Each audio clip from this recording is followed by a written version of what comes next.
ನನ್ನ ಗಂಡನ ಆಯುಷ್ಯ ತೀರಿ ಹೋಯಿತು. ಸುರಮುನಿಗಳಾಡಿದಂತಹ ಮಾತು ಸತ್ಯವಾಯಿತು. ವಿಧಿಯು ನನ್ನ ಹಣೆಯಲ್ಲಿ ಇದೇ ರೀತಿ ಬರೆದು ಬಿಟ್ಟದೆ. ಅಲ್ಲ, ಯಮನಿಗೆ ನನ್ನವರ ಪ್ರಾಣವನ್ನು ಕೊಂಡೊಯ್ಯಬೇಕು ಎನ್ನುವ ಹಾಗೆ ವಿಧಿಯು ಬರೆದರೆ ಯಾಕೆ ಹೀಗಾಯಿತು? ಅಮ್ಮ, ಅನವರತ ಓದಿನ ಧ್ಯಾನದಲ್ಲೇ ನಿರತಳಾದವಳು ನಾನು. ನನ್ನ ಅರಸಿನ ಕುಂಕುಮವನ್ನು ಉಳಿಸುತ್ತಾಯೇ ನನಗೆ ಮತ್ತೊಮ್ಮೆ ಕರುಣಿಸು. ನನ್ನಲ್ಲದನ್ನು ಮತ್ತೆ ಯಾರು ನನ್ನ ಕಷ್ಟವನ್ನು ಹೇಳಿಕೊಳ್ಳಬೇಕು? ನನಗೆ ಪರಿಹರಿಸುವವರು ಯಾರಿದ್ದಾರೆ? ಒಟ್ಟು ಸಾವಿತ್ರಿ, ರಕ್ಷಿಸಮ್ಮ, ರಕ್ಷಿಸು.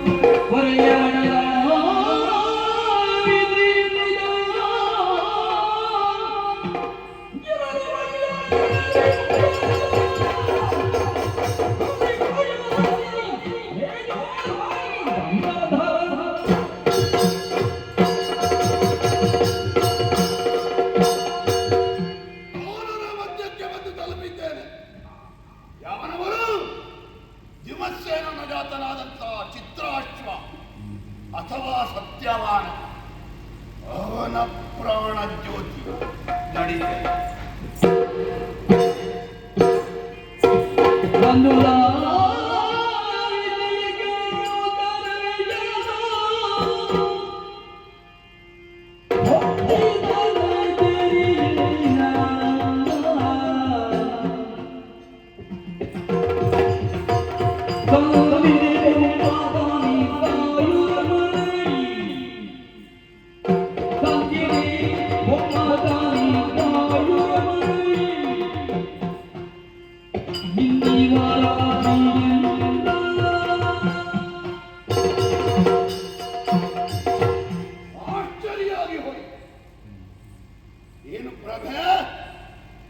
ಏನು ಪ್ರಭಾವ! ಸುಮ್ಮನೆ ಅಲ್ಲ, ಯಮಭೃತ್ಯರೆಲ್ಲ ನಿದ್ದೆ ಉಳಿದು ನಮ್ಮಿಂದ ಆಗುವುದಿಲ್ಲ ಅಂತ ಕೈ ಚೆಲ್ಲಿ ಬಂದದ್ದು. ರೂಪವಂತನಾಗಿ, ಧರ್ಮಾತ್ಮನಾಗಿ, ಶೀಲಗುಣ ಸಂಪನ್ನನಾಗಿ ಮೆರೆದಿರುವಂತಹ ಈ ಸತ್ಯವಾನನ ವರ್ಚಸ್ಸು, ಅದರೊಂದಿಗೆ ಲಕ್ಷ ಹೋಮದಂತೆ 18 ವರ್ಷ ಎಡೆಬಿಡದೆ ಆಚರಿಸಿದಂತ ಅಶ್ವಪತಿಯ ಆಚರಣೆಯ ಫಲವಾಗಿ ಸಾವಿತ್ರಿ ದೇವಿಯ ಪ್ರಸಾದದಂತೆ ಹುಟ್ಟಿದಂತಹ ಮಗ, ಅದರೊಂದಿಗೆ ವಟ ಸಾವಿತ್ರಿ ಮಂತ್ರದ ಪ್ರಭಾವ, ಅದಕ್ಕೆ ಸರಿಯಾಗಿ ಈ ಕಾತ್ಯಾಯಿನಿ ದೇವಿಯ ಧ್ಯಾನ, ಈ 4 ಒಟ್ಟಾಗಿದೆ. ಇದನ್ನು ಸಾಮಾನ್ಯ ಯಮಭಟನು ಭೇದಿಸಿಕೊಂಡು ಹೋಗುವುದಕ್ಕೆ ಸಾಧ್ಯ ಉಂಟೆ? ಸಾಧ್ಯ ಇಲ್ಲ ಅಂತ ನಾವು ಕೈ ಚೆಲ್ಲುವುದ? ಕೈ ಚೆಲ್ಲಿದ್ರೆ ನಮಗಿಂತ ಮೇಲಿನವರು ಯಾಕೆ ಕರ್ತವ್ಯ ಚ್ಯುತಿ ಮಾಡಿದೆ ಅಂತ ಕೇಳ್ತಾರೆ. ಹಾಗಾಗಿ ನಿರ್ಣಯ ಮಾಡಿದ್ದೇನೆ, ಹೇಗಾದರೂ ಮಾಡಿ ಇಲ್ಲಿಂದ ಇದನ್ನು ಕೊಂಡು ಹೋಗಲೇಬೇಕು. ಕೊಂಡು ಹೋಗುವಾಗ ದಾಷ್ಟ್ಯ ಸಲ್ಲದು, ಬಹಳ ಎಚ್ಚರಿಕೆಯಿಂದ ವ್ಯವಹರಿಸಬೇಕು.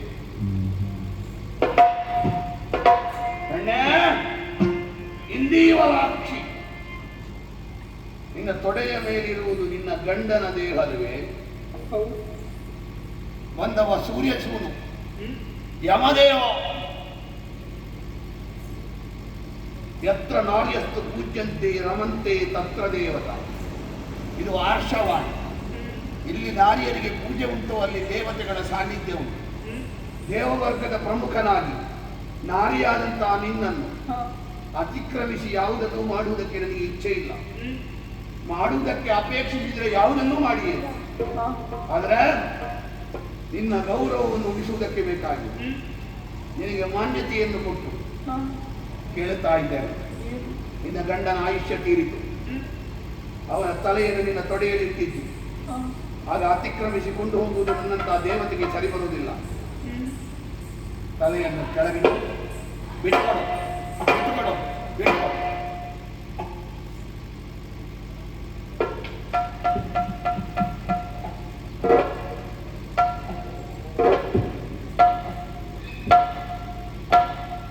ಕೆಳಗಿರಿಸಿದೆಯಾ?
ಆಶ್ಚರ್ಯ.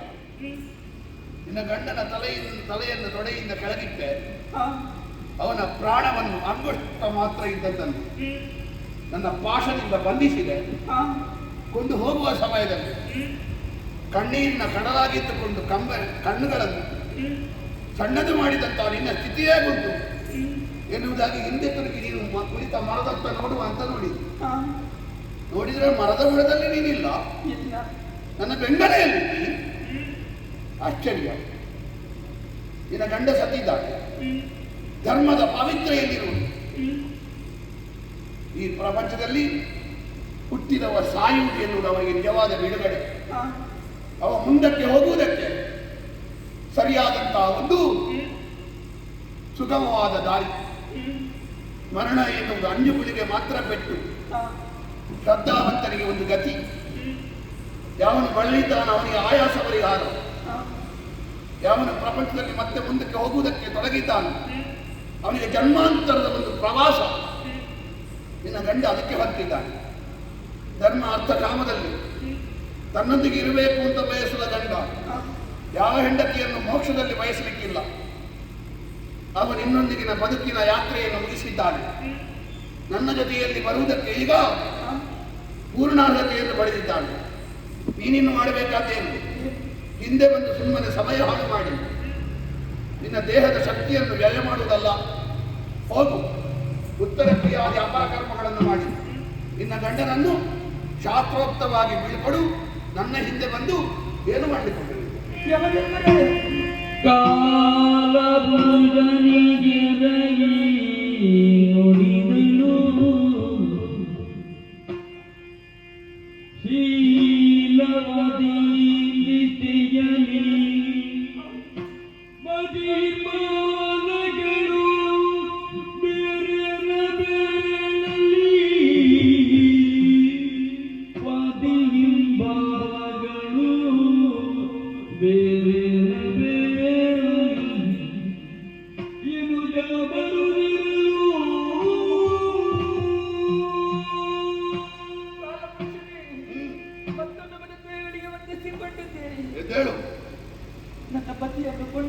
ಭಕ್ತನಾಗಿ ಬಂದವ ನೀನು.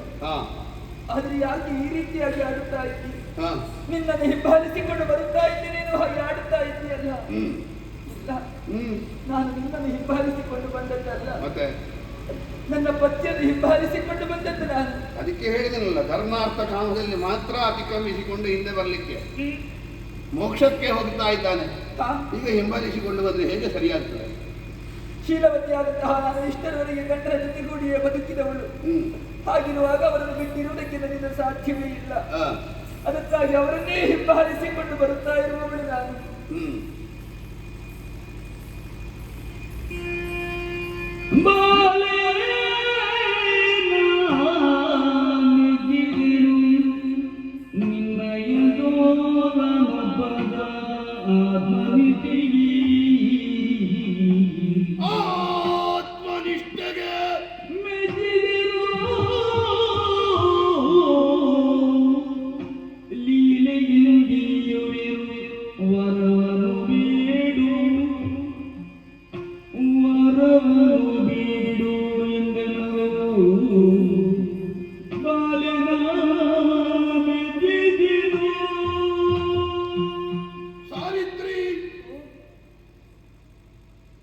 ಅಳಿದಂತ ಗಂಡನ ಆ ಜ್ಯೋತಿಯೊಂದಿಗೆ ಹಿಂಬಾಲಿಸಿ ಬಂದಿದ್ದು. ದೈಹಿಕವಾಗಿ ಜೊತೆಗೂಡುವವರಿದ್ದಾರೆ, ಜೀವ ಸಂಬಂಧವನ್ನು ಇಟ್ಟುಕೊಳ್ಳುವವರಿದ್ದಾರೆ, ಮಾನಸಿಕವಾಗಿ ಬಾಂಧವ್ಯವನ್ನು ಉಳಿಸಿಕೊಳ್ಳುವವರಿದ್ದಾರೆ. ಒಂದು ರೆಂಬೆಯ ಮೇಲೆ ಹಲವಾರು ಹಕ್ಕಿಗಳು ಬಂದು ಕುಳಿತು ಗಾಳಿ ಬರುವಾಗೆಲ್ಲವೂ ಹಾರಿ ಹೋಗುವಂತೆ ಈ ಪ್ರಾಪಂಚಿಕವಾದ ಸಂಬಂಧ ಋಣಾನುಬಂಧ ಎನ್ನುವಂತ ಒಂದು ತಂತು ಕಡಿದು ಹೋಯಿತು ಎಂದಾದರೆ, ಅದನ್ನು ಕಡಿದು ಹೋಗುವಂತೆ ಮಾಡುವ ಗಾಳಿ ಬೀಸಿತು ಎಂದಾದರೆ ಎಲ್ಲರೂ ಬೇರೆ ಬೇರೆ ಆಗಿದ್ದಾರೆ. ಋಣಾನುಬಂಧ ರೂಪೇಣ ಪಶುಪತ್ನಿ ಸುತಾಲಯ. ಋಣಾನುಬಂಧದಿಂದ ಮಾತ್ರ ಒಬ್ಬಳು ಹೆಂಡತಿ ಆಗುತ್ತಾಳೆ, ಒಬ್ಬ ಗಂಡನಾಗುತ್ತಾನೆ, ಒಬ್ಬ ಮಗನಾಗುತ್ತಾನೆ, ಒಬ್ಬಳು ತಂಗಿ ಆಗುತ್ತಾಳೆ, ಒಬ್ಬ ಅಣ್ಣನಾಗುತ್ತಾನೆ, ಒಬ್ಬ ಮಾವನಾಗುತ್ತಾನೆ, ಒಬ್ಬ ಮೈದುನನಾಗುತ್ತಾನೆ. ಒಂದು ಆಲಯ ಕಟ್ಟುತ್ತೇವೆ, ಒಂದು ಸಂಸಾರ ಮಾಡುತ್ತೇವೆ. ಇದೆಲ್ಲ ಎಲ್ಲಿಯವರೆಗೆ? ಋಣಾನುಬಂಧದ ತಂತು ಇರುವವರೆಗೆ ಮಾತ್ರ. ಅದು ದೈಹಿಕವಾಗಿರಬಹುದು, ಜೈವಿಕವಾಗಿರಬಹುದು, ಮಾನಸಿಕವಾಗಿರಬಹುದು. ಅದನ್ನು ಋಣಾನುಬಂಧ ಇದ್ರೆ ಮಾತ್ರ ನೀವು. ಇನ್ನೊಂದು ಮಾನಸಿಕವಾದದ್ದಲ್ಲ. ಮಾನಸಿಕವಾದದ್ದು ಹೌದಾದ್ರೆ ಅಲ್ಲೇ ಅಯುಕ್ತ ಕುಳಿತುಕೊಳ್ತಿದ್ದೆ. ಜೀವ ಸಂಬಂಧ ಹೌದಾದ್ರೆ ಜೀವ ಹೋದ ಮೇಲೆ ನನಗೇನು ಸಂಬಂಧ ಅಂತ ಬಿಟ್ಟು ಹೋಗುತ್ತಿದ್ದೆ. ದೈಹಿಕವಾದದ್ದಾದ್ರೆ ಬಿಡು, ಅವ ಜೀವ ಇರುವಾಗಲೇ ಮತ್ತೊಬ್ಬರೊಂದಿಗೆ ಹೋಗುವವರು. ಇನ್ನದು ಆತ್ಮನಿಷ್ಠೆ, ಆ ಆತ್ಮ ಸಂಬಂಧವಾದ ನಿನ್ನ ಬಾಂಧವ್ಯಕ್ಕೆ ಮೆಚ್ಚಿದೆ. ಆತ್ಮನಿಷ್ಠೆಗೆ ಮೆಚ್ಚಿದಂತ ಸೂರ್ಯಸುತನಾದ ನಾನು ಹೋಲಿಗೂ ನಿನ್ನಲ್ಲಿ ಕೇಳ್ತಾ ಇದ್ದೇನೆ. ಏನಾದರೂ ಅಂತ ಹೇಳಿದ್ರೆ ಗಂಡನ ಪ್ರಾಣ ಅಲ್ಲ, ಅದನ್ನು ಬಿಟ್ಟು ಬೇರೆ ಏನಾದರೂ ಬರಬೇಕಾದ್ರೆ ಕೇಳಿಕೋ, ಕೊಟ್ಟು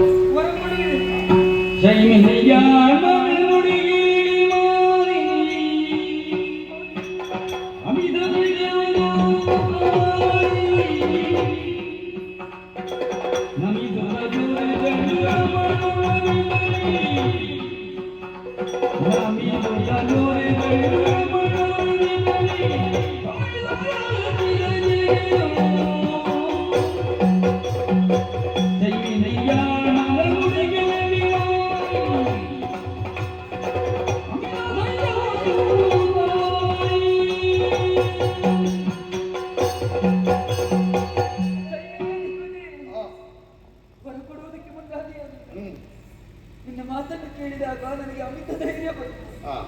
ಎಲ್ಲರೂ ನಿನ್ನನ್ನು ಕಂಡಾಗ ಹೆದರುವವರಿಲ್ಲ, ಆದರೆ ನಾನು ಹೆದರಲಿಲ್ಲ. ನಿನ್ನ ಮಾತು ಕೇಳಿ ಧೈರ್ಯ ತಂದುಕೊಂಡೆ.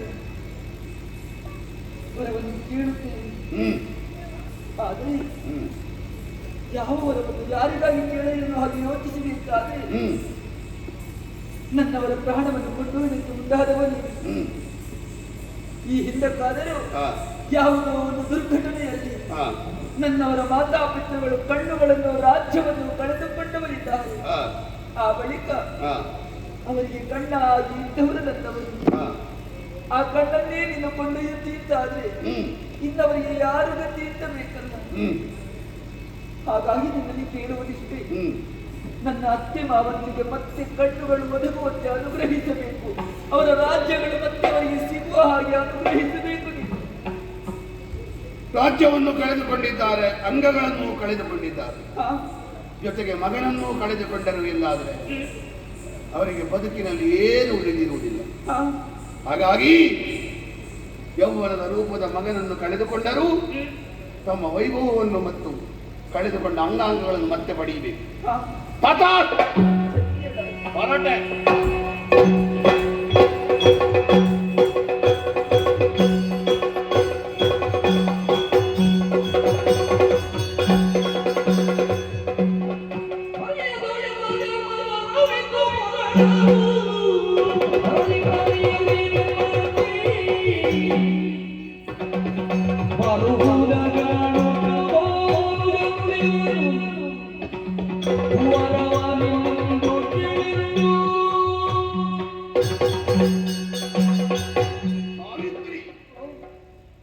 ಒಂದು ವರವನ್ನು ಕೊಟ್ಟನಲ್ಲ, ಇನ್ನೂ ಹಿಂಬದಿಯಲ್ಲ ಇದ್ದಿ. ಬಹುಶಃ ನಾನು ಕೊಟ್ಟದ್ದು ಸಾಕಾಗಲಿಲ್ಲ ಅಂತ ಕಾಣ್ತದೆ ನಿನಗೆ. ಮತ್ತೆ ಮತ್ತೆ ಹಿಂದೆ ಬಂದಿದ್ದು. ನಾನು ಕೊಟ್ಟದರಲ್ಲಿ ಪೂರ್ತಿ ತೃಪ್ತಿಯಾಗದೇ ಇದ್ರೆ ಔದಾರ್ಯದಿಂದ ನಿನಗೆ ಮತ್ತೆ ವರ ಕೊಡುವುದಕ್ಕೆ ಸಿದ್ಧನಾಗಿದ್ದೇನೆ. ನೀನು ಪೂರ್ಣ ತೃಪ್ತಳಾಗುವವರೆಗೆ ಏನು ಬೇಕು ಅಂತ ಒಂದು ವರವನ್ನು ಕೇಳು. ಮತ್ತೆ ಬರದಿರು, ಕೇಳು. ಅಣ್ಣನ ಪ್ರಾಣ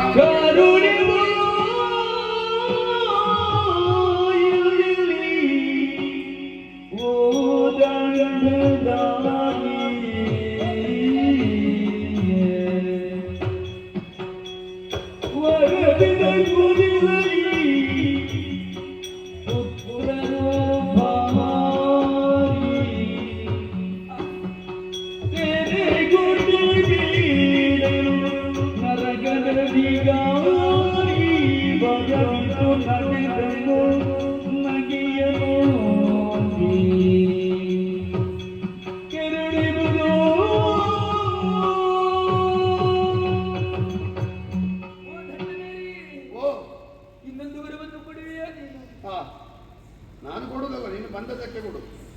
ನಾನು ನನಗಾಗಿ ಯಾವುದನ್ನು ಬೇಡುವವಳಲ್ಲ. ಸರಿ, ಈಗ ನಾನು ಯೋಚನೆ ಮಾಡಿದ್ದು ನನ್ನ ತಂದೆಯ ಕುರಿತಾಗಿ. ಏನದು? ಮಕ್ಕಳಿಲ್ಲ ಎನ್ನುವಂತಹ ಚಿಂತೆಯಲ್ಲಿರುವಂತಹ ಸಂದರ್ಭದಲ್ಲಿ ವಟ ಸಾವಿತ್ರಿಯ ಅನುಗ್ರಹದಿಂದಲೇ ನನ್ನನ್ನು ಪಡೆದವರಿದ್ದಾರೆ. ಹೆಣ್ಣಿಗೆ ಹೆಣ್ಣಾಗಿಯೂ ಗಂಡಿಗೆ ಗಂಡಾಗಿಯೂ ನಾನು ಒಳ್ಳೆಯ ಮಗಳಿದ್ದವರಿಗೆ ನನ್ನನ್ನು ಮದುವೆ ಮಾಡಿಕೊಟ್ಟ ಬಳಿಕ ಅವರು ಒಳ್ಳೆಯ ಇದ್ದಾರೆ. ಹಾಗಾಗಿ ವಯೋವೃದ್ಧರಾದಂತಹ ಅವರಿಗೆ ಇನ್ನು ರಾಜ್ಯ ಎನ್ನುವುದು ಅರಾಜಕತೆಯಾಗಬಾರದು. ಆ ರಾಜ್ಯವನ್ನು ಉದ್ಧರಿಸಬೇಕು ಅಂತಾದರೆ ಉತ್ತರಾಧಿಕಾರಿ ಇರಬೇಕು ಎನ್ನುವುದಾದರೆ ಬೇರೆ ಮಕ್ಕಳೇ ಇಲ್ಲ ಅವರಿಗೆ. ಅದಕ್ಕಾಗಿ ನನ್ನ ತಂದೆಗೆ ಮತ್ತೆ ಪುತ್ರ ರೂಪಿಸುವಂತೆ ಅನುಗ್ರಹಿಸಬೇಕು ನೀನು. ಸಾವಿತ್ರಿ,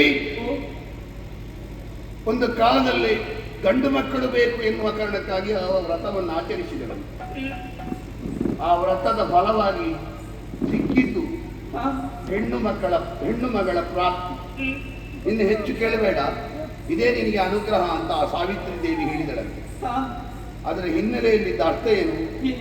ಈ ಹೆಣ್ಣು ಮಗಳೇ ಮುಂದೆ ಗಂಡು ಮಕ್ಕಳಾಗುವುದಕ್ಕೆ ಸಹಕಾರಿಯಾಗುತ್ತಾಳೆ. ಬಹುಶಃ ಇವತ್ತು ಯಥಾರ್ಥ ಆಗಿರಬೇಕು. ನೀನು ಹೇಳಿದ ಹಾಗೆ ನಿನ್ನ ತಂದೆ ತಾಯಿಗೆ 100 ಮಂದಿ ಗಂಡು ಮಕ್ಕಳು.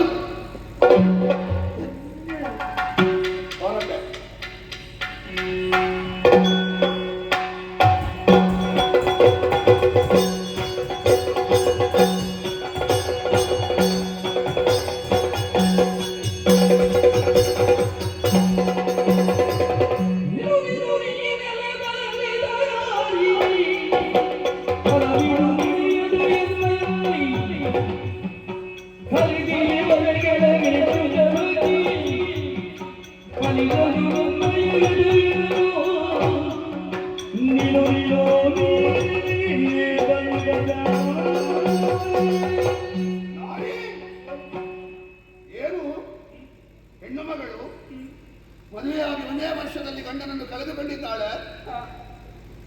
ಔದಾರ್ಯದಿಂದ ದಾಕ್ಷಿಣ್ಯದಿಂದ ನಿನಗೆ ಬೇಕಾದನ್ನು ಕೊಟ್ರೆ ನನ್ನನ್ನು ಮತ್ತೆ ಮತ್ತೆ ಬೆನ್ನು ಹಿಡಿದು ಬರ್ತೀನಿ. ಬಂದದೆಲ್ಲಿಗೆ ಗೊತ್ತುಂಟೆ ನೀನು? ಇದು ವೈತರಣಿ, ರಕ್ತ ಮಾಂಸಗಳಿಂದ ತುಂಬಿರುವಂತ, ಕೀವುಗಳಿಂದ ತುಂಬಿರುವಂತ ಈ ಸರೋವರ. ಇದನ್ನು ದಾಟಬೇಕು ಎಂದಾದರೆ ಆತ್ಮನಾದವರಿಗೆ 1 ವರ್ಷ ಬೇಕು. ಹಾಗಾಗಿ ಮಾಸಿಕ ಮಾಸಿಕ ಅಂತ 12 ಸಲಗಳು ಅದರ ಒಂದೊಂದೇ ಹಂತದಲ್ಲಿ ವೈತರಣಿಯನ್ನು ದಾಟಿ ಕೊನೆಯ 1ನೇ ವರ್ಷಕ್ಕಾಗುವಾಗ ವರ್ಷಾಂತಿಕಕ್ಕೆ ಅವ ಮುಂದಿನ ಗತಿಯನ್ನು ಸೇರ್ತಾನೆ. ಅದನ್ನು ಮಾಡಬೇಕಾದ ಯಾರು? ಈ ಸತ್ತವನ ಉತ್ತರಾಧಿಕಾರಿಗಳು. ಇಲ್ಲಿಗೆ ವೃತ್ತಿ ತತ್ವ ಇರುವವರು, ಮೃತ್ಯು ಜರಾಪಾಶಗಳಿರುವವರು, ಅಥವಾ ವರುಣಪಾಶಗಳಿಂದ ಬಂಧಿತರಾದವರು ಬರುವುದಕ್ಕೆ ಸಾಧ್ಯ ಇಲ್ಲ. ಅಂತ ನೆಲಕ್ಕೆ ನೀನು ಬಂದಿದ್ದೀಯದ್ದಾದ್ರೆ ಏನೇ ಇದು? ಒಟ್ಟು ನಾನು ಹೋದಲ್ಲಿಗೆಲ್ಲ ಬರಲಿಕ್ಕೆ ನೀನು ಯಾರೇ? ಮೊನ್ನೆ ಹುಟ್ಟಿ ಇವತ್ತು ಬದುಕಿ ನಾಳೆ ಸಾಯುವ ವ್ಯಾಪ್ತಿ ಇರುವವಳು. ಯಮಧರ್ಮರಾಯನ ನೀತಿ ಯಮಧರ್ಮರಾಯನ ವ್ಯಾಪ್ತಿ, ಇದರ ಬಗ್ಗೆ ಯೋಚಿಸದೆ ಬಲ್ಲಿದತನದಿಂದ ಬಂದೆ ಎಂದಾದ್ರೆ ಈ ಕೋಪಕ್ಕೆ ಹೋದಿತ್ತು. ಎಚ್ಚರ.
ನಿನಗೆ ಕರುಣೆ ಇಲ್ಲ ಎಲ್ಲರೂ ಹೇಳ್ತಾ ಇದ್ದಾರೆ. ಆದ್ರೆ ಅದು ಸುಳ್ಳಾಯಿತು ಅಂತ ನನಗೆ ಅನ್ನಿಸುತ್ತಾ. ನನ್ನ ಮೇಲೆ ಎಷ್ಟೊಂದು ಕರುಣೆಯನ್ನು ಬೀರಿದವ ನೀನು. ಇನ್ನಿಲ್ಲ, ಅದು ನಿನಗೆ ಬೀರಿದ್ರೆ ನೀನು ಅದನ್ನು ದುರುಪಯೋಗ ಪಡಿಸಿಕೊಳ್ಳಿ. ಈಗಲೂ ಒಂದು ವರವನ್ನು ಕೊಡ್ತೇನೆ ಎಂದು ಹಾಗೆ ಹೇಳುತ್ತಿದ್ದಾರೆ. ನೀನು ಬರಬೇಡ ಅಂತ ಹೇಳಿದ್ದು. ಆದ್ರೆ ಬಾರದೆ ಉಳಿಯಲಿಕ್ಕೆ ಆಗ್ತದೋ ನನ್ನಿಂದ. ಏನಾಗಬೇಕು? ಛಾಯಾನುವರ್ತಿಯಾಗಿ ಇದ್ದವಳು ನಾನು ಪತಿಯೊಡನೆ, ಅವರ ನೆರಳಾಗಿ ನಾನು ಬದುಕಿ ಬಂದವಳು. ಈಗ ಅವರನ್ನು ಬಿಟ್ಟು ಹೋಗಬೇಕು ಅಂತ ಹೇಳಿ ಲೋಕದಲ್ಲಿ ಹಾಗೊಂದು ಕ್ರಮ ಉಂಟ. ಗಂಡ ಸತ್ತ ಮೇಲೆ ಗಂಡನೊಟ್ಟಿಗೆ ಹೋಗುದು ನಿನ್ನದೊಂದು ವಿಶೇಷ ಇದೆ. ಆದ್ರೂ ನಿನ್ನ ಬಗ್ಗೆ ಒಂದು ಔದಾರ್ಯ ಇಟ್ಟುಕೊಂಡು 2 ವರ ಕೊಟ್ಟೆ. ನೀನು ಮತ್ತೆ ಹಿಂದೆ ಬಂದಿದ್ದು ಏನು ಬೇಕು ನಿನಗೆ? ಹಿಂದೆ ಬಂದು ಏನು ಸಾಧಿಸಲಿಕ್ಕೆ ಉಂಟು? ನೀನು ನನ್ನ ಕರ್ತವ್ಯಕ್ಕೆ ಅಡ್ಡಿ ಅಲ್ಲದೆ ಹೋದರೆ ಬೇರೆ ಏನನ್ನು ಸಾಧಿಸುವುದಕ್ಕುಂಟು? ಈ ಪ್ರಪಂಚದಲ್ಲಿರುವಂತಹ ಸಕಲ ಜೀವರಾಶಿಗಳ ಪ್ರಾಣವನ್ನು ಕೊಂಡೊಯ್ಯುವ ನೀನಲ್ಲಿ. ಹೌದು. ಹಾಗಾದ್ರೆ ನನ್ನದೊಂದು ಪ್ರಾಣ ನನಗೆ ಹೆಚ್ಚಾಗ್ತದೋ? ನನ್ನ ಪತಿಯೊಡನೆ ನನ್ನ ಪ್ರಾಣವನ್ನು ಕೊಂಡೊಯ್ಯೋ. ಆಗ ಆಗುವುದಿಲ್ಲ.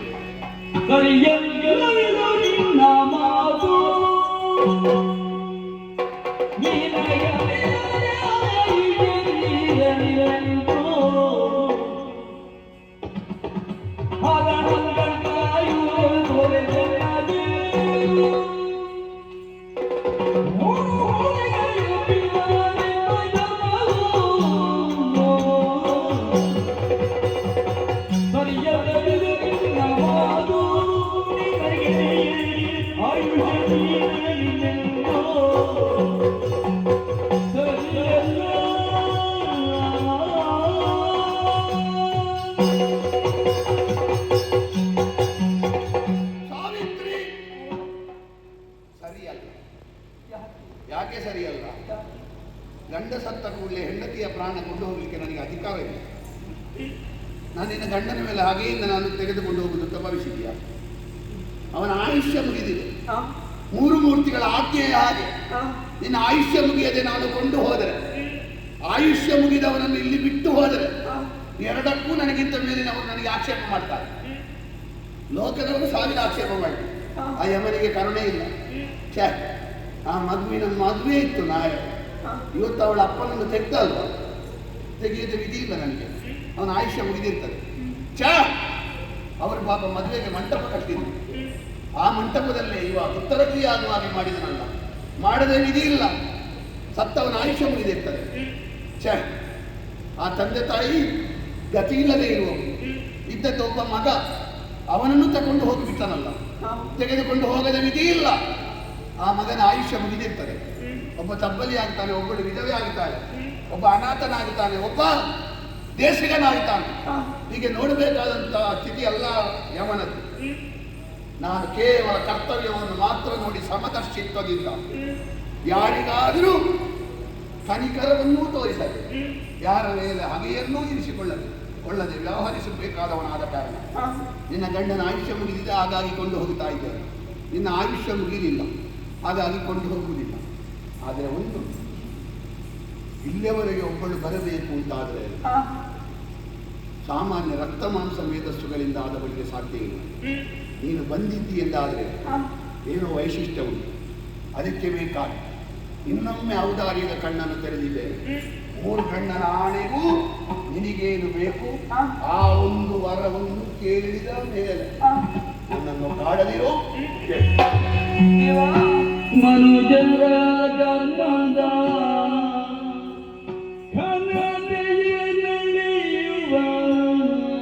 ಜಿನುಮಾಯ ಜಗದೀರಗೆ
ನಿನ್ನಲ್ಲಿ ನಾನು ಕೇಳುತ್ತಿರುವುದು ಬೇರೇನೂ ಅಲ್ಲ. ಗಂಡನ ಪ್ರಾಣ ಒಂದು ಕೇಳಬೇಡ, ಬೇರೆ ಏನು ಬೇಕಾದ್ರೆ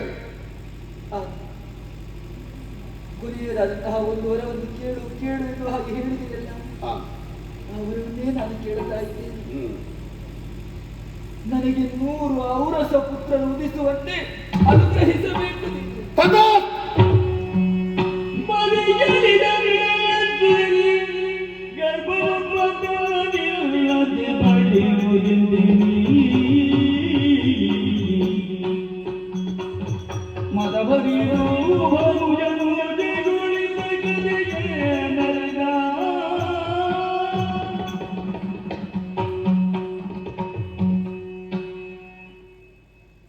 ತಥಾಸ್ತು ಅಂದೆ. ಯಾವಾಗಲೂ ಯೋಚಿಸಿ ಉತ್ತರ ಕೊಡುವವನ ಈ ಸಲ ಬಹಳ ಬೇಗ ವರ ಕೊಟ್ಟು ನಾನು ತಥಾಸ್ತು ಅಂದೆ. ಹೌದು, ಹೋಗ್ಬೋದು. ಹೇಗೆ ಹೋಗುವುದು? ಏನು ಹೋಗಬೇಕು? ಮಾತು ಸತ್ಯವಾಗುವುದು ಬೇಡ. ಸತ್ಯ ಆಗಲಿ. ಔರಸ ಪುತ್ರ ರೂಪಿಸಬೇಕು ಅಂತ ಹೇಳಿದೆ. ಹೌದು, ಔರಸ ಪುತ್ರ ರೂಪಿಸಬೇಕು ಅಂತ ಅದು ಗಂಡ ಬೇಡ ನನಗೆ. ಮೃತೆ ನಷ್ಟೇ ಪ್ರಭಜಿತೆ ಕ್ಲೀಬೇಟ ಪತಿತೆ ಪದವು ಪಂಚ ಸ್ವಾಪಸ್ಸು ನಾರೀಣ ಪತಿರನ್ಯೋ ವಿಧೀಯತೆ. ಗಂಡ ಸತ್ರೆ, ಗಂಡ ನಷ್ಟನಾದರೆ, ಗಂಡ ಪತಿತನಾದರೆ, ಗಂಡ ನಪುಂಸಕನಾದರೆ, ಗಂಡ ಸನ್ಯಾಸಿ ಆದರೆ ಬೇರೆಯವರ ಸಹಾಯದಿಂದ ಮಕ್ಕಳನ್ನು ಪಡೆಯಬಹುದು ಎನ್ನುವುದು ಶಾಸ್ತ್ರವಿದೆ. ಪಡಿಬಹುದು. ನಾನು ಬೇರೆಯವರಿಂದ ಪಡೆಯಬೇಕು ಅಂತ ಹೇಳಿದ್ದಲ್ಲ, ನನ್ನ ಗಂಡನಿಂದಲೇ ನಾನು ಪಡೆಯಬೇಕು ಎನ್ನುವ ಹಾಗೆ. ಅಲ್ಲ, ನೀನು ಕೇಳಿದ ಪುತ್ರವನ್ನು ಹೇಗೆ ಪಡೆಯುವುದು? ಔರಸ ಪುತ್ರರು ಅಂತ ಹೇಳಿದ್ರೆ ನನ್ನ ಗಂಡನಿಂದಲೇ ನಾನು ಪಡೆಯಬೇಕು. ಔರಸ ಪುತ್ರನನ್ನು ಅದಕ್ಕೆ ನಾನು ತಥಾಸ್ತು ಹೇಳಿದವನಿಗೆ ಅದೇ ರೀತಿಯಾಗಿ ನಡೆಯಬೇಕಲ್ಲ, ಇಲ್ಲದಿದ್ದರೆ ಧರ್ಮವನ್ನು ಮೀರಿದ ಹಾಗಾಗುವುದಿಲ್ಲ. ಧನ್ಯವಾದ.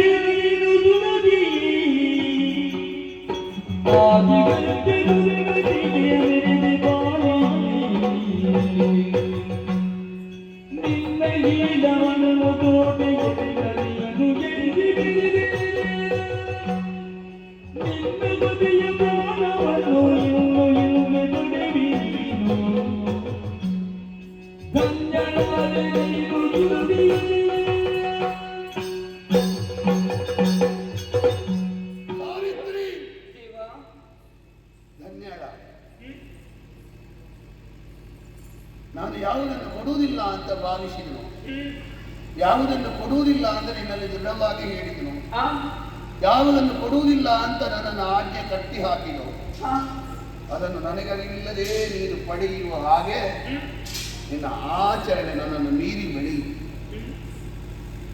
ಗಂಡನಿಗೆ ಕೇವಲ ಹೆಂಡತಿಯಾಗಿ ಒಬ್ಬಳು ಗೃಹಿಣಿ ಆಗುವುದಿಲ್ಲ. ಗಂಡನಿಗೆ ಹೆಂಡತಿ ಆಗಬೇಕು, ಅತ್ತೆ ಮಾವಂದಿರಿಗೆ ಸೊಸೆಯಾಗಬೇಕು, ಮನೆಗೆ ಮಗಳಾಗಬೇಕು. ಭೋಗಕ್ಕೆ ಬೇಕಾಗಿ ಗಂಡನ ಅಪೇಕ್ಷೆ, ಗಂಡನನ್ನು ಉಳಿದು ಬೇರೆ ಯಾವ ಅಪೇಕ್ಷೆಯೂ ಬೇಡ. ಇದು 2 ವರ್ಗದ ಹೆಣ್ಣು, ಇನ್ನು 2ನೇ ವರ್ಗದವರು. ಭೋಗಕ್ಕೆ ಬೇಕಾಗಿ ನನಗೆ ಗಂಡ ಅಲ್ಲ, ಗಂಡನನ್ನು ಉಳಿದು ಯಾವ ಸುಖವು, ಯಾವ ಕಾಮನೆಯು, ಯಾವ ಸ್ವರ್ಗವು, ಯಾವ ಬದುಕು ನಿನಗೆ ಬೇಡ. ಆ ಭಾವದಿಂದ ನನ್ನ ಹಿಂದೆ ಬಂದವರು. ಮದುವೆ ಆದ ಮೇಲೆ ಕೊಟ್ಟ ಹೆಣ್ಣು ಕುಲಕ್ಕೆ ಹೊರಗೆ, ತಂದೆ ತಾಯಿಗಳಿಗಿಂತಲೂ ಹೆಚ್ಚು ಗಂಡನ ಮನೆ. ಹಾಗಾಗಿ ಮೊದಲಿನ ವರ ನಿನ್ನ ಗಂಡನ ತಂದೆ ತಾಯಿಗಳಿಗೆ ಬೇಕಾದ್ದನ್ನು ಕೇಳಿ, ಆಮೇಲೆ ನಿನ್ನನ್ನು ಪಡೆದದ್ದೇ ಉತ್ತರಾಧಿಕಾರಿ ಬೇಕು ಎನ್ನುವ ಕಾರಣಕ್ಕಾಗಿ ನಿನ್ನ ತಂದೆ ತಾಯಿಗಳಿಗೆ ಬೇಕಾದ್ದನ್ನು ಪಡೆದೆ.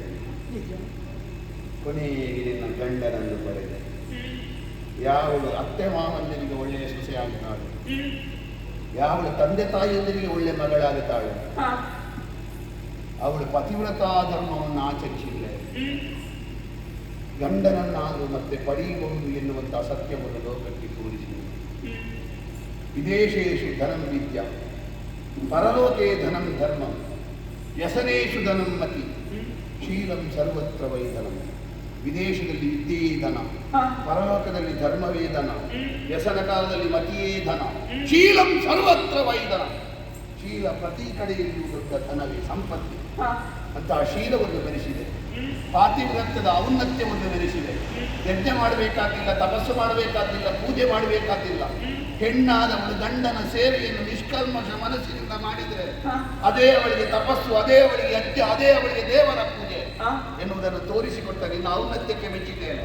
ನಿನ್ನ ಗಂಡನ ಪ್ರಾಣವನ್ನೋ ಇದು ಬಿಟ್ಟ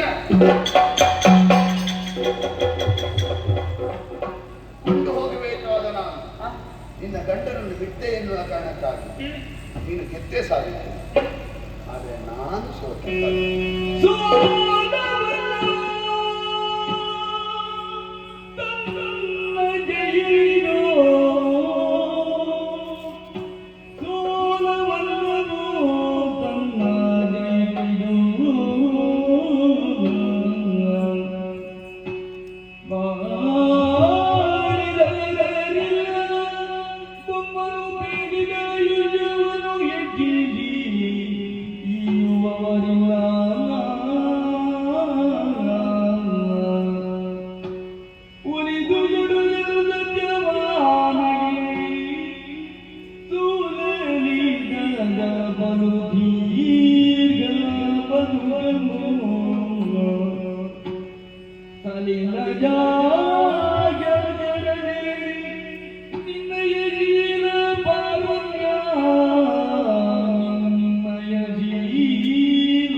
ನಾನು ಸೋತೆ ಅಂತ ಭಾವಿಸುವುದಿಲ್ಲ, ನಾನು ಗೆದ್ದೆ ಅಂತ ಹರ್ಷ ಪಡ್ತೇನೆ. ಯಾಕೆ? ಸೋಲಬೇಕಾದದ್ದಕ್ಕೆ ಸೋತ್ರೆ ನಿಜವಾಗಿಯೂ ಗೆದ್ದು. ಪ್ರಪಂಚವನ್ನು ನಿಯಂತ್ರಿಸುವ 3 ಮೂರ್ತಿಗಳು ಅನಸೂಯಾದೇವಿಯ ಪಾತಿವ್ರತ್ಯದ ಮುಂದೆ ಮಕ್ಕಳಾಗಿ ಹೋದರಂತೆ. ಅದು 3 ಮೂರ್ತಿಗಳ ಸೋಲಲ್ಲ, ಪಾತಿವ್ರತ್ಯದ ಗೆಲುವು. 1 ವಾರದ ಒಳಗೆ ನಿನ್ನ ಗಂಡ, ನಾಳೆ ಸೂರ್ಯೋದಯದ ಒಳಗೆ ನಿನ್ನ ಗಂಡ ಸಾಯ್ತಾನೆ ಅಂತ ಋಷಿ ಶಾಪ. 1 ವಾರದವರೆಗೆ ಸೂರ್ಯೋದಯ ಆಗಲಿಕ್ಕೆ ಬಿಡಲಿಲ್ಲ ಅಂತ. ಸುಮತಿ ಎನ್ನುವ ಪತಿವ್ರತೆ, ಅದು ಸೂರ್ಯನ ಸೋಲಲ್ಲ, ಅದು ಪತಿವ್ರತಾ ಧರ್ಮದ ಗೆಲುವು. ಸೂರ್ಯನ ಮಗ, 3 ಮೂರ್ತಿಗಳ ಭೃತ್ಯ ಆದ್ಯಪ್ತ ಯಮ ಮತ್ತೆ ಪಾತಿವ್ರತ್ಯದ ಮುಂದೆ ನಾನು ಗೆಲ್ತೇನೆ ಅಂತ ಹುಂಬತನ ತೋರಿಸಲಿಕ್ಕೆ ಉಂಟ. ಪಾತಿವ್ರತ್ಯ ಗೆಲ್ಲಿಕ್ಕೆ ನನ್ನ ಅಪ್ಪನೇ ಸೋತಿದ್ದಾರೆ, ಪಾತಿವ್ರತ್ಯ ಗೆಲ್ಲಿಕ್ಕೆ 3 ಮೂರ್ತಿಗಳೇ ಸೋತಿದ್ದಾರೆ. ಮತ್ತೆ ನಾನು ಸೋತ್ರೆ ಸೋಲೋ ಅದು. ಗೆಲುವು. ಈ ಪ್ರಪಂಚದಲ್ಲಿ ಒಬ್ಬನ ಆಯುಷ್ಯವನ್ನು ಯಾರಿಗೂ ಹೆಚ್ಚು ಮಾಡುವುದಕ್ಕಾಗುವುದಿಲ್ಲ, ಸತ್ತವನನ್ನು ಮತ್ತೆ ಹಿಂದೆ ತರಲಿಕ್ಕಾಗುವುದಿಲ್ಲ. ಹಾಗೆ ಪತಿವ್ರತಾ ಧರ್ಮಕ್ಕೆ ಸತ್ತವನನ್ನು ಹಿಂದೆ ತರುವುದಕ್ಕಾಗುತ್ತದೆ. ಮುಕ್ತವಾದಂತಹ ಪತಿವ್ರತಾ ಧರ್ಮ ನನ್ನ ಕೈಯಲ್ಲಿದ್ದ ನಿನ್ನ ಗಂಡನ ಪ್ರಾಣವನ್ನು ಮತ್ತೆ ಹಿಂದೆ ತೆಗೆದುಕೊಳ್ಳಿ. ಸಂತೋಷ ಆಯಿತು. ಸತಿಯರ ಸಾಲಿನಲ್ಲಿ ಸಾವಿತ್ರಿಯ ಹೆಸರು ಮೊದಲ ಜಾಗದಲ್ಲಿ ನಿಲ್ಲಲಿ ಮಗಳೇ. ಅನಸೂಯ ದೇವಿ ಅದು 3 ಮೂರ್ತಿಗಳನ್ನು ಮಕ್ಕಳಾಗಿಸಿ ಒಂದು ಕ್ಷಣಕ್ಕೆ ಮಾತ್ರ, ಒಂದು ವಾರಕ್ಕೆ ಮಾತ್ರ ಸೂರ್ಯೋದಯ ನಿಲ್ಲಿಸಿ. ನೀನು ಹಾಗಲ್ಲ, ಸತ್ತವನನ್ನು ಬದುಕಿಸಿ. ಅದು ಬಹುಶಃ ಯಾರು ಇಲ್ಲಿವರೆಗೆ ಮಾಡಲಿಲ್ಲ ಮಗಳೇ. 400 ವರ್ಷಗಳ ಕಾಲ ದಾನ ಧರ್ಮಾದಿಗಳನ್ನು ಮಾಡುತ್ತಾ ಸುಖ ದಾಂಪತ್ಯದಲ್ಲಿ ಬದುಕಿ ನಿನಗೆ 100 ಮಕ್ಕಳಾಗಿ ಅವರು ಸಾವಿತ್ರರು ಅಂತ ಪ್ರಸಿದ್ಧಿಯನ್ನು ಪಡೆಯಲಿ. ನಿನ್ನ ತಾಯಿಯಾದಂತಹ ಮಾಲವಿಗೆ ನಿನ್ನ ತಮ್ಮಂದಿರು 100 ಮಕ್ಕಳು ಕುದಿಸಿ ಅವರು ಮಾಲವರು ಅಂತ ಪ್ರಸಿದ್ಧಿಯನ್ನು ಪಡೆಯಲಿ. ನೀವು 400 ವರ್ಷ ಬದುಕಿದರು. ಪ್ರಪಂಚದಲ್ಲಿ ಸೂರ್ಯ ಚಂದ್ರರಿರುವವರೆಗೆ ಸತಿ ಎನ್ನುವುದಾಗಿ ಹೇಳಿದ ಕ್ಷಣ ಅದರ ಮರುಕ್ಷಣವೇ ಸಾವಿತ್ರಿ ಎನ್ನುವ ಹೆಸರು ಬಾಯಿಗೆ ಬರಲಿ. ಸತಿ ಸಾವಿತ್ರಿ ಸೂರ್ಯ ಚಂದ್ರರಿರುವವರೆಗೆ ಚಿರಸ್ಥಾಯಿ.